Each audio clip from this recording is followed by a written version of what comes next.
तो गाइज़ इस वाली वीडियो हम बात करेंगे वैनिश मोड को किस तरह से ऑन और ऑफ़ करते हैं। यहाँ पे इंस्टाग्राम के ऊपर काफ़ी लोगों के पास मसला आता है, काफ़ी लोगों के पास वैनिश मोड ऑन हो जाता है तो उन्हें पता नहीं होता कि ये क्या चीज़ है। तो इस तरह के मतलब काफ़ी इश्यूज़ आते हैं, काफ़ी मैंने कमेंट्स देखे। तो यहाँ पे आज की इस वाली वीडियो हम यही बताने वाले हैं कि बात करने वाले हैं कि आपने किस तरह से वैनिश मोड को ऑन करना है और कैसे ऑफ़ करना है।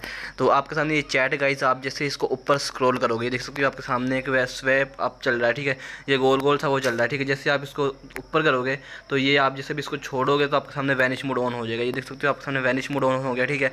यहाँ पे जितने भी आप मैसेज वगैरह करोगे वो आपके मतलब कि जैसे जैसे चैट क्लोज होगी वो खुद ब खुद गायब हो जाएंगे यहाँ से। जैसे व्हाट्सअप के ऊपर हमारे पास डिस्पेयर का ऑप्शन होता है, जैसे स्नैपचैट के ऊपर होता है, तो ये से यहाँ पे ये वैनिश मोड काम करता है, ठीक है। अब जैसे आप इसको दोबारा से ऊपर करोगे तो यहाँ पे आप हेलो लिखता हूँ, ठीक है।